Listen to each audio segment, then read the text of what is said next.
Hi, I'm Jason. And I'm Emma.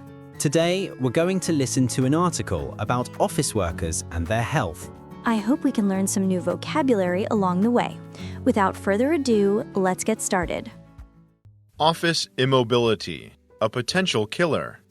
Remaining immobile for long periods of time has long been associated with various health complaints. These can range from lower back pains to increased chances of a stroke or heart attack, according to some research. In recent years, a great deal of credence has been given to the notion of economy class syndrome. The idea is that sitting in the cheaper, less spacious sections of an aircraft heightens the risk of deep vein thrombosis, DVT, the formation of a blood clot, primarily in the veins of the leg. In actual fact, despite the cramped conditions, budget travelers appear to be at no more risk than other long-haul passengers. This is not to suggest that there is no threat whatsoever. As Dr. Mark Crowther, author of a 2012 study on thrombosis, pointed out, traveling in economy class does not increase your risk for developing a blood clot, even during long-distance travel. However, remaining immobile for long periods of time will.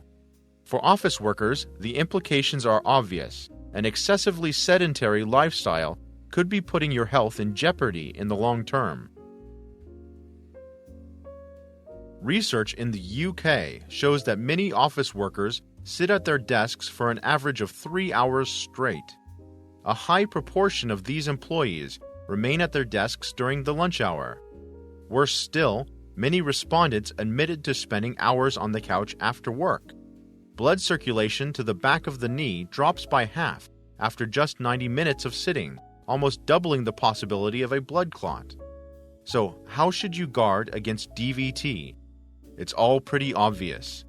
Get up from your seat at regular intervals and take a short walk across the office, or even around the block, for a breath of fresh air. Even if you bring your own lunch to work, take a stroll to the park and eat there, instead of staying cooped up in the office. Stretch, flex, and extend your limbs intermittently, especially your hips, thighs, knees, and ankles. Also, try working standing up when possible. Finally, don't be lazy on that commute to work. So what if you have to stand for 30 minutes? You'll be on your backside for the rest of the day. Remember, DVT can lead to a potentially fatal pulmonary embolism, where a blood clot moves to the lungs. Make sure you stand up against this threat. Office immobility, a potential killer. Remaining immobile for long periods of time has long been associated with various health complaints. These can range from lower back pains to increased chances of a stroke or heart attack, according to some research. In recent years, a great deal of credence has been given to the notion of economy class syndrome.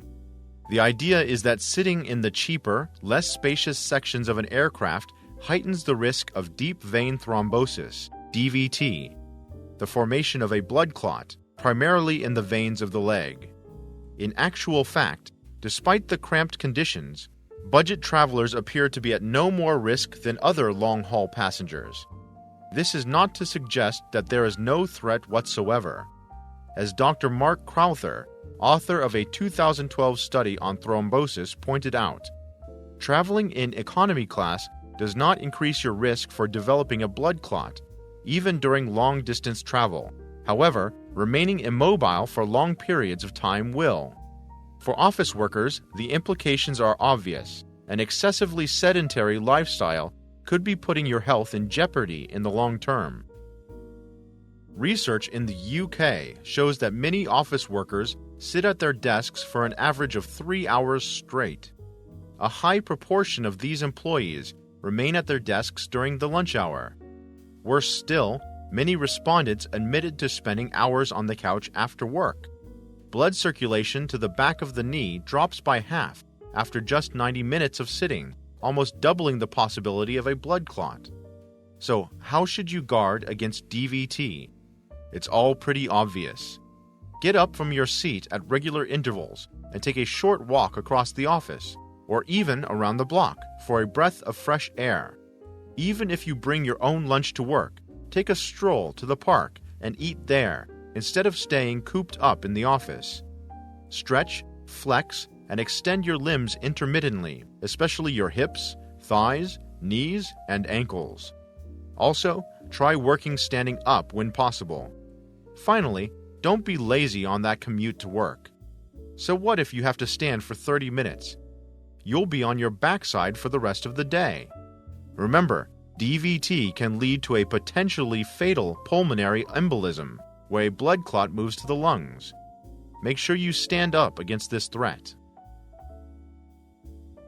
All right, that's it for today's listening practice. We've also included the Vietnamese transcript so you can follow along and keep improving your listening skills. Don't forget to subscribe and turn on the notification bell. Keep following us and your English will keep getting better. See you next time. Bye-bye.